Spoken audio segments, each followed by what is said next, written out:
ହୋଇଛନ୍ତି ଆଉ କାହିଁକି ହୋଇଛନ୍ତି ସୁନ୍ଦର ଟପିକ ଟିଏ ବର୍ଣ୍ଣନା କରୁଛି।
एक दिन पर मंगलकर तीन पुत्र जेतेबेले पवन देवता मंदिर को जाउछंती एही समय जने ऋषि पथरे देखा होइछि से ऋषि को नाम हैला गोलक नामक ऋषि से ऋषि को जेतेबेले ये देखिछंती पथरे आज्ञा असुर स्वभाव ने विज्ञान वचन जेतेबेले कहिछंती आ प्रभाव ऋषि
ତାପରେ ଭାଇ ଆପଣ ପଢନ୍ତୁ ତାପରେ ମୁଁ ନିଶ୍ଚିତ ଟପିକ ଆରମ୍ଭ କରିବି। ଆରେ ପୁଅ ଦାଣ୍ଡି ରାମାୟଣ ଉତ୍ତରାଖଣ୍ଡ ଠିକ କଥା ଭାଇ କହୁଛି, ଟପିକ ଠିକ ଯାଉଛି, କିନ୍ତୁ ପ୍ରଥମ ଲକ୍ଷଣ କାହିଁକି ନାରୀ ହେବେ, କୁଆଡେ ଯିବେ, କାମନା କଣ ଆଗ ଆରମ୍ଭ କରିବା ହେଇଠୁ ନା। କଣ ପାଇଁ ହେଲା ଆଜି ନାରୀ ବେଶ ଧରିବାକୁ ପଡିଲା, ଲକ୍ଷ୍ମଣକୁ କାହିଁକି ଧରିବାକୁ ପଡିଲା, ପ୍ରଥମ ପଏଣ୍ଟଟା ହଉଛି ଏଇଟା। ତେଣୁ ରାମ ଲକ୍ଷ୍ମଣ ପୂର୍ବତମ ରଘୁବରମ ସୀତାପତି ସୁନ୍ଦରମ କାକୁ ତସ୍ଥ କରୁଣା କର ଗୁଣ ନିଧି ବିପ୍ର ପ୍ରିୟ ଧାର୍ମିକମ୍।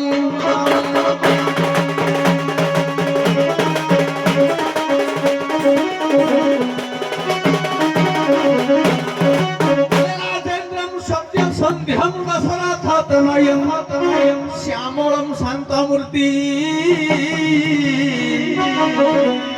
लोकाभिराम रघुकुल तिलकं राघवं रावणारी।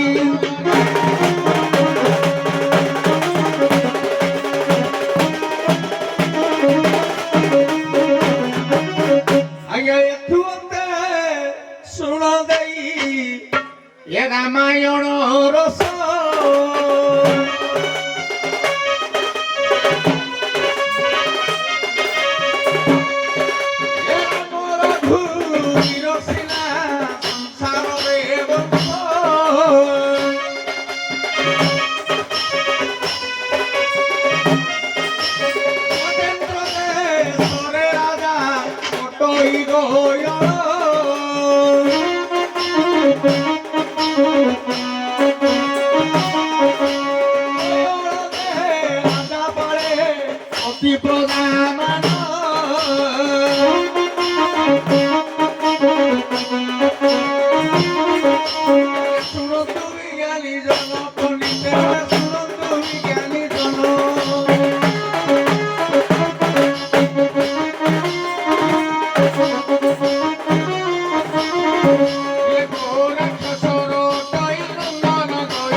ରାମାୟଣ ମତରେ ଦାଣ୍ଡି ରାମାୟଣ ମତରେ ଆଜ୍ଞା 21 ଜଣ ଯାଇଥିଲେ, ନାରୀ ବେଶ ହେଇକି ଯାଇଥିଲେ, ତା ସାଙ୍ଗେ ଲକ୍ଷ୍ମଣ ବି ଯାଇଥିଲେ। କହିଲେ ଅସୁରକୁ ବଧିବାକୁ କରିବାକୁ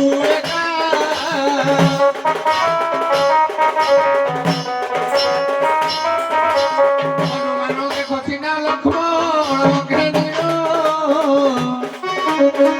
ନାରୀ ରୂପ ହେଲେ ହୋଇ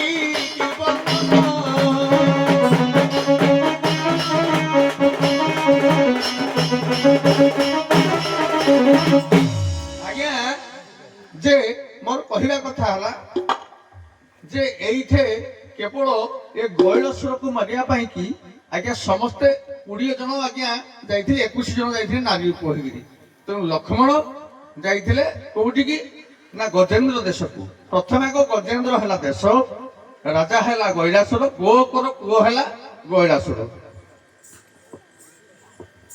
ସାରେ ମୁଁ ତଥାପି ଟୋପିକି ଆଜ୍ଞା କଥା ଆକାରେ ନିଶ୍ଚିତ ଭାବରେ କହିଦଉଛି ଆଜ୍ଞା ଯେତେବେଳେ ସେ ଗୋଲକରୁ ସେ ଅଭିଶାପ ଦେଲେ ଲକ୍ଷ୍ମଣ ନାରୀ ରୂପ ଧାରଣ କରି ବଧ କରିବେ ଭାଇ ଆମର କହୁଛନ୍ତି ବୟଳସୁର କେବଳ ଆଜ୍ଞା ଗଣ୍ଡାସୁର ବୟଳସୁର ମଂସାସୁର ଇଏ ହେଲେ ତିନି ଭାଷା ତିନି ପୁରକୁ ଆବଦ୍ଧ କରି ରଖିଥିଲେ ଲକ୍ଷ୍ମଣ ନାରୀ ରୂପ ଧାରଣ କରି ସେ ତିନି ଅସୁରକୁ ଯେତେବେଳେ ବଧ କରି ଆଜ୍ଞା ଅଯୋଧ୍ୟା କଟକକୁ ଫେରିଛନ୍ତି ପ୍ରଥମେ ଯାଇ ମା ଜାନକୀଙ୍କୁ ଭେଟ କରିଛନ୍ତି ଯେତେବେଳେ ଜାନକୀଙ୍କୁ ଦେଖିଲେ ଜାନକୀଙ୍କ ପାଦ ତଳେ ପ୍ରଣାମ କରିଛନ୍ତି ସେଇ ସମୟରେ ଜାନକୀ କହିଲେ ଯେ ମୁଁ ତୁମ୍ଭକୁ କେତେ ଧିକାର କରି ସେ ବନସ୍ତରେ ଯେତେବେଳେ ହାରାମ ବାଣୀ ଶୁଣିଲି ଆପଣଙ୍କୁ ଧିକାର କଲି ତଥାପି ଆପଣ ମୋ କଥାକୁ କର୍ଣ୍ଣପାତ ନ କରି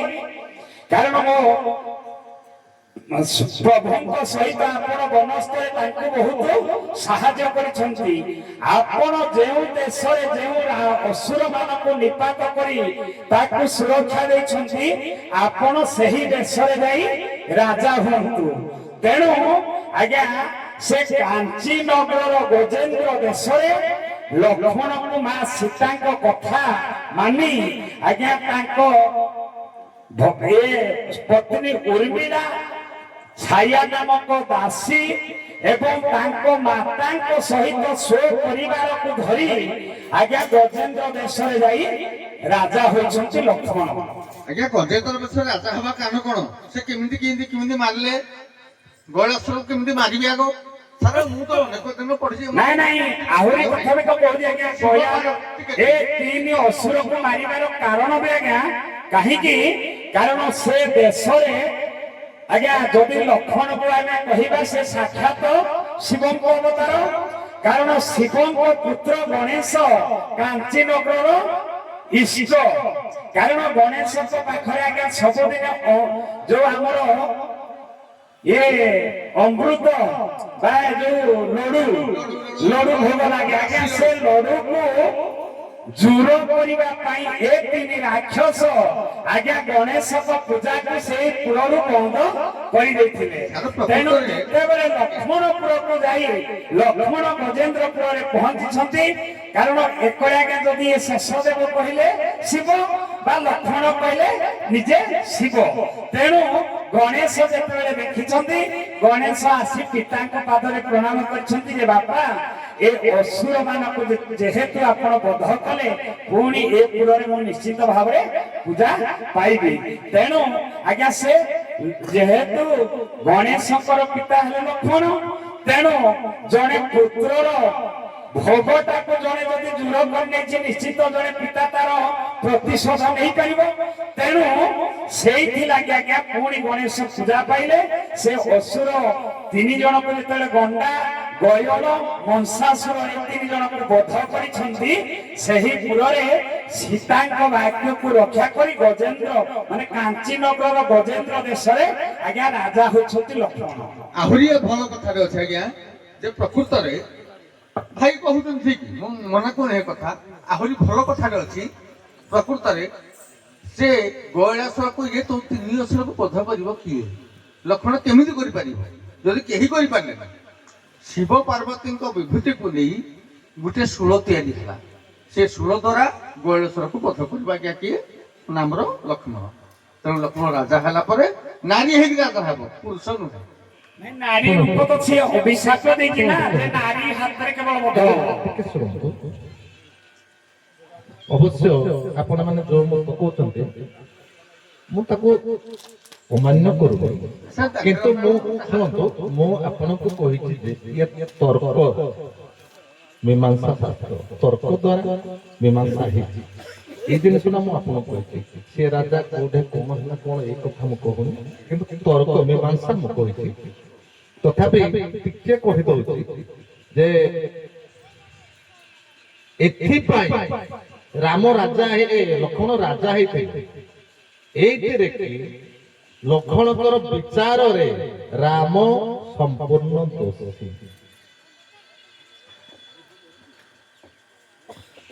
ମାନେ ଆପଣ କହୁଥିଲେ ରାମ ଦୋଷୀ ହେଇଥାନ୍ତେ ସେ କିନ୍ତୁ ରାମ ଏ ହେଲା ରାଜା ଲକ୍ଷ୍ମଣ। ଟିକେ କହିଦଉଛି ତମେ କୌଣସି ପ୍ରକାର ସମ୍ପୂର୍ଣ୍ଣ ତ ଏବେ ମୁଁ କହୁନି। ରାମ ତାଙ୍କ ବିଚାରରେ ରାମ ଦୋଷୀ। ରାମାୟଣ ଯେତିକି ହେଲା ଘଟଣା ରାମ କେମିତି ଦୋଷୀ?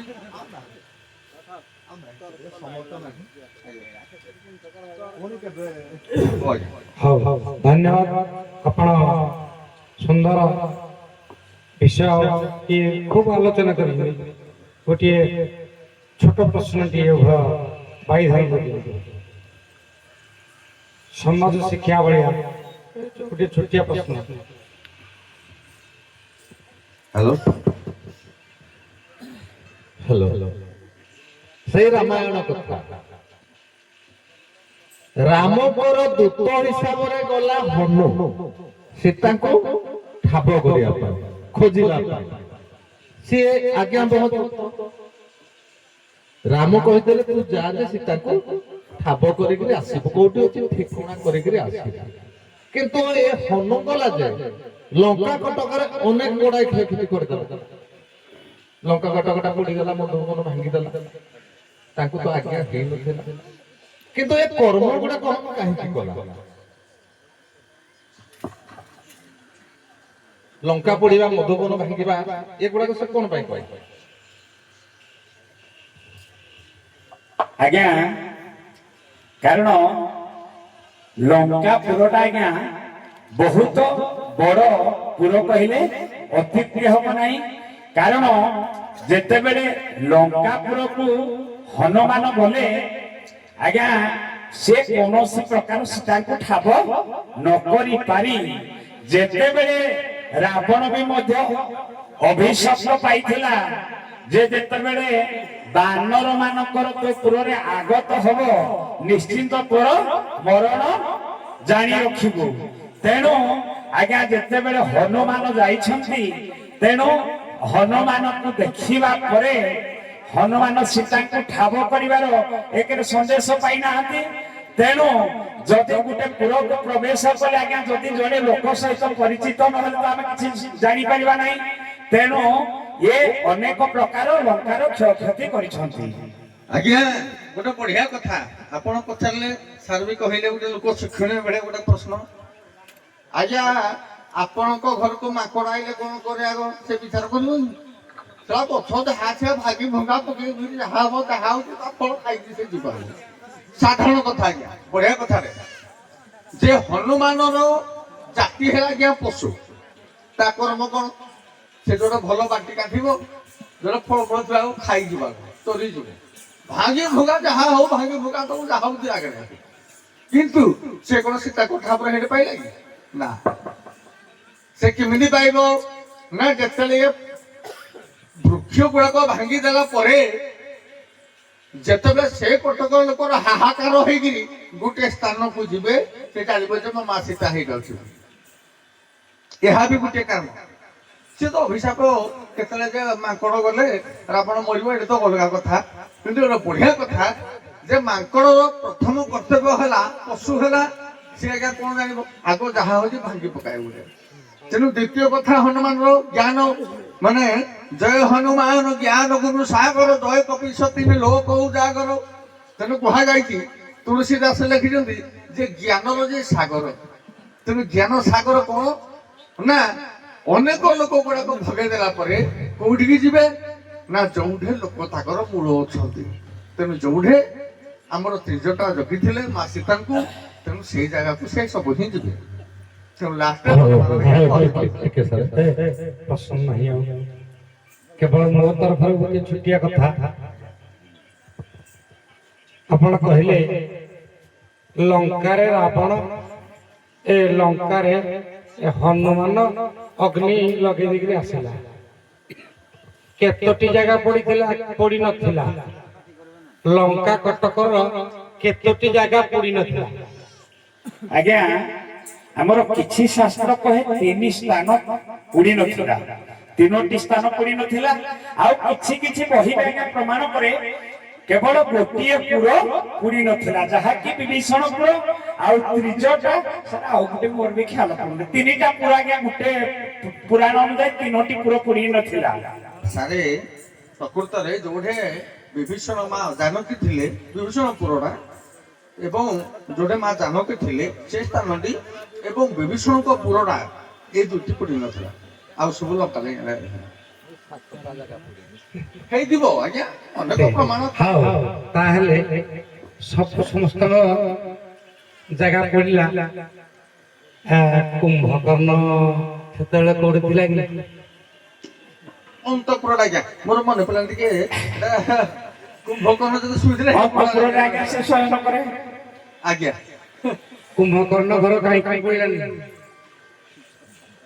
ପ୍ରଶ୍ନ ହେଲା ମୋର ଏଇଠି ବଢିଆ କୁମ୍ଭକର୍ଣ୍ଣର ଘର କାହିଁକି ପଡିଲାନି ସବୁଆଡେ ପଡିଗଲା କିନ୍ତୁ କୁମ୍ଭକର୍ଣ୍ଣ ଘର ପଡିଲା ନାହିଁ ଆଜ୍ଞା ଲକ୍ଷ୍ୟ କରନ୍ତୁ ଯେତେବେଳେ ବି କୁମ୍ଭକର୍ଣ୍ଣ ବର ପ୍ରାପ୍ତି ହୋଇଥିଲା କାରଣ ସେ ମାଗିଥିଲା ଯେ ମତେ କୌଣସି ଅଗ୍ନି ସଂଯୋଗ କରିପାରିବନି ଆଜ୍ଞା ଲକ୍ଷ୍ୟ କରନ୍ତୁ ଧର ବିଭୀଷଣ ଗୃହ ବି ଯଦି ନ ପଡିଛି ଆମେ କହିବା କାରଣ ଆଜ୍ଞା ବିଭୀଷଣ ହଉଛି ଲଙ୍କାରେ ସମସ୍ତେ ରାକ୍ଷସ ଥିଲେ ସତ କିନ୍ତୁ ବିଷ୍ଣୁ ଭକ୍ତ ହଉଛନ୍ତି ବିଭୀଷଣ କାରଣ ଆଜ୍ଞା ଯଦି ତାଙ୍କର ଇଷ୍ଟ ହେଲେ ପରବ୍ରହ୍ମ ଆଜ୍ଞା ପରବ୍ରହ୍ମଙ୍କ ପାଖରେ ଅଗ୍ନି ଆପଣ କୁହନ୍ତୁ ସାରେ ଗୋଟେ କଥା କହିବି ଯେ କୁମ୍ଭକର୍ଣ୍ଣ ହେଲେ ଜଣେ ଶଯ୍ୟାଶାୟୀ ଆଚ୍ଛା କୁମ୍ଭକର୍ଣ୍ଣକୁ ରାବଣ ଜଗେଇଥିଲେ କେତେଟା ପୁରୀ ମୁଁ ତିନିଟାକୁ ଦଉଛି ଉପଦେଶ ସାରେ ବାଲ୍ମୀକି ସଂସ୍କୃତ ରାମାୟଣ ଅନୁସାରେ ତାକୁ ଜଗୁଥିଲେ ପ୍ରହରୀ ଗୁଡାକୁ କାହିଁକି ନା ସେ କାଳେ କେତେବେଳେ ଉଠିବ କି କଣ ଉଠିବ ତେଣୁ ତାକୁ ସମସ୍ତେ ଜଗିଥାଉ ଏକ ଦୁଇରେ କୁମ୍ଭକର୍ଣ୍ଣ ଯୋଉ ପୁରଟି ଥିଲା ଆଜ୍ଞା ସେ ପୁରଟି ହଉଛି ଜଳାଶୟ ପୁର ଥଣ୍ଡା ନହେଲେ କୁମ୍ଭକର୍ଣ୍ଣ ନିଦ ହବନି ତେଣୁ ସେଟା ନିଆଁ ଲାଗିବ କେମିତି ଶୁଣ ସଠିକ ଉତ୍ତର କହିଦଉଛି ଘଟକର୍ଣ୍ଣ ଯୁବତୀ ବିଡୌଜା ଘଟେ ସତୀ ସ୍କନ୍ଦ ଲଗନ ହୋଇଥିଲା ଗର୍ଭବତୀ ଥିଲା କିନ୍ତୁ ଗର୍ଭିଣୀ ବଧ କରିବା ପାଇଁ ଅଗ୍ନି ଜୀବନୀ ଆଉ କଣ ସ୍ତ୍ରୀ ଘରେ ପୁଣି ଶିଶୁ ବଧ ମଧ୍ୟ ପର୍ବତ ଠିକ ଅଛି ଆପଣ ବିଦାୟ ନିଅ